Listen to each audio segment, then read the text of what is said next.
Sachiko, personnage détesté dans Nana, eh bien, je vous le dis, je ne la déteste pas. Je trouve que Sachiko a servi dans l'histoire. Sa relation avec Shoji pas trop traîné. D'ailleurs, il y a même Hachi qui le dit plus tard, ça a duré que 2 semaines. Sachiko et Shoji partagent le même train de vie, partagent les mêmes objectifs, ont le même mode de vie pour atteindre cet objectif, c'est-à-dire qu'ils étudient l'art et en parallèle, ils travaillent. Les deux se sont trouvés au bon moment. L'amour, on dit toujours que c'est une question de timing, et ben voilà, Sachiko et Shoji, ça a été plus ou moins une question de timing, sauf que Shoji était en couple, mais au moment où ils étaient rendus dans leur vie, ils se sont trouvés. Et ça a été plus fort qu'eux, et Sachiko le dit, même si elle sait que c'est mal, qu'il a une copine qu'elle avait jamais vue.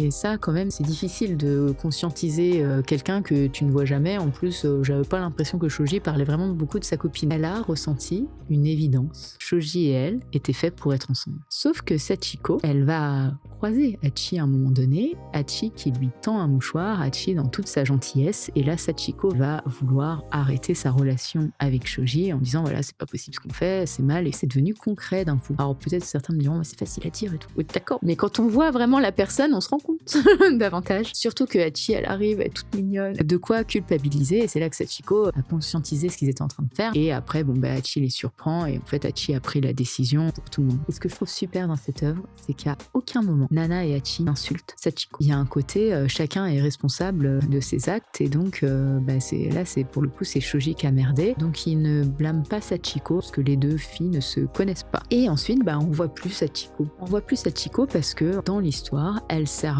à faire rompre Shoji et Hachi, et elle a servi aussi à faire prendre du recul à Hachi, puisque plus tard on va voir Hachi qui va se rapprocher de Nobu qui va essayer de l'embrasser, et elle va stopper puisque Nobu a Asami dans sa vie à ce moment-là, et elle veut pas que Asami souffre comme elle. Voilà. C'était aussi un moyen pour Hachi de grandir. Alors, on n'est pas obligé de souffrir pour grandir quand même. C'est vrai que ça s'est très mal fait. Mais en même temps, soyons honnêtes, si Hachi était resté avec Shoji, Nana aurait été sûrement beaucoup moins intéressante. Bon, Ayazawa, elle l'aurait sûrement rendu intéressante d'une certaine manière. Mais c'est pas là où Ayazawa a voulu nous emmener. Et puis, elle a eu bien raison puisqu'elle nous a proposé après une œuvre complètement incroyable. Bon, qu'est-ce que vous pensez de leur relation? Qu'est-ce que vous pensez de Sachiko? Voilà.